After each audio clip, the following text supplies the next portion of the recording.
ओम श्री सतगुरुदेव भगवान की जय। द्वाविशः सर्गः। श्री राम का सीता को हितोपदेश। विदेही चापी तत्सर्व न सुश्राव तपस्वनी तदेव हृदि तस्यास्य राजपुत्रन प्रतीक्षते। तपस्विनी सीताजी ने श्री राम के वनगमन आदि का वृतांत अभी नहीं सुना था। उसके हृदय में तो राज्याभिषेक की ही बात थी। वह राम के आने की प्रतीक्षा कर रही थी। प्रविवेशात रामस्तु स्ववेशम सुविभूषितम प्रहस्त जन संपूर्णा हिया किचिद्वाडमुखः। इतने ही में लज्जा से मुख नीचा किए हुए श्री राम ने प्रसन्न जनों से परिपूर्ण एवं सुभूषित अपने गृह में प्रवेश किया। अतः सीता समुत्पत्य वेपमान च तम पतिम अपश्य छो कंसतप्त चिंतव्या कुले तेन्द्रियम। सीताजी शोक एवं चिंता से व्याकुल श्री राम को देख कांपती हुई आसन से उठ खड़ी हुई। ता दृष्टव्या सा ही धर्मात्मा न शशाक मनोगतम ता शोकम राघवः शोंडु ततो विवृतांत गतः। धर्मात्मा श्री राम सीता को देख अपने मानसिक शोक के वेग को छिपा ना सके और यह प्रकट हो गया। विवरण वंदनः दृष्टव्या ता प्रसविन ममर्षिणम आहा दुखाभिसंतप्ता किमिदानीमिदं प्रभो। श्री राम के स्वेद से युक्त शोकान्वित एवं कांतिहीन मुख को देख स्वयं दुख संतप्त होकर सीताजी ने राम से पूछा, प्रभु यह क्या हुआ?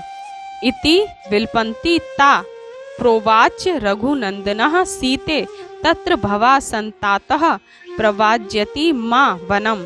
सीताजी के ऐसे दुखपूर्ण वचन सुनकर राम बोले, हे सीते, पूज्य पिताजी ने मुझे वन जाने की आज्ञा दी है। चतुर्दश ही वर्षाणि वस्तव्य दंड के मया सो अहम त्वागते दृष्टु प्रस्थितो विजनम वनम। मुझे 14 वर्ष तक दंडक वन में रहना पड़ेगा। निर्जन वन को प्रस्थान करने से पूर्व मैं तुम्हें मिलने के लिए आया हूँ। भरतस्य समीपे तू नहा कथ्य कदाचन रिद्धियुक्ता ही पुरुषा न सहन्ते परस्तवम। देखना तुम भरत के समक्ष मेरी प्रशंसा कभी मत करना, क्योंकि ऐश्वर्य संपन्न पुरुष दूसरे की स्तुति सहन नहीं कर सकते। याते चा मई कल्याणी वनम मुनि निषेवितम व्रतोपवास्य पर्या भवितव्य तव्य नघे।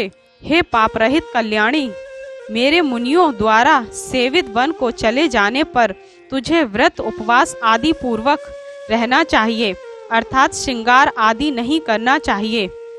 काल्यमुत्थ्याय देवानाम कृत्वा पूजा यथाविधि वदितव्यो दशरथः पिता मम नरेश्वरः। प्रातःकाल उठकर यथाविधि संध्या आदि कृत्यों से निर्वृत्त होकर मेरे पिता महाराज दशरथ को नित्य नमस्कार करना।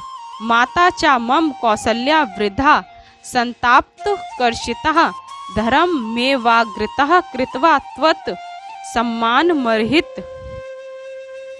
मेरी माता कौसल्या एक तो वृद्धा हैं, दूसरे मेरे वनगमन से दुखी हैं, अतः उनका सम्मान करना तू अपना धर्म समझना।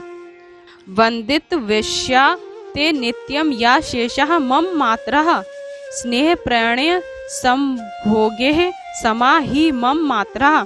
मेरी जो अन्य माताएं हैं उनकी भी तुम नित्य वंदना करना।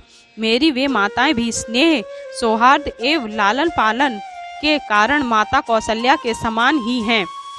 भ्रातृपुत्र समो चापि दृष्टव्यो चा विशेषतः तव्यः भरत शत्रुघ्नो प्राणेः प्रियतरो मम।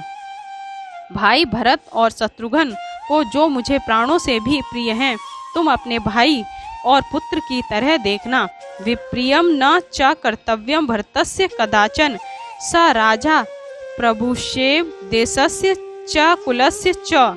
तुम कभी भरत के विरुद्ध आचरण मत करना, क्योंकि वे देश के राजा और कुल के स्वामी हैं। आराधितः हि शीलने प्रयत्न सचोपसेवितः राजनः संप्रसीदन्ति कुप्यन्ति विप्रेये। देखो, शील से अर्थात आकुटिल भाव से आराधना और प्रयत्न पूर्वक सेवा किए जाने पर राजा लोग प्रसन्न होते हैं और इसके विपरीत आचरण करने से कुपित हो जाते हैं।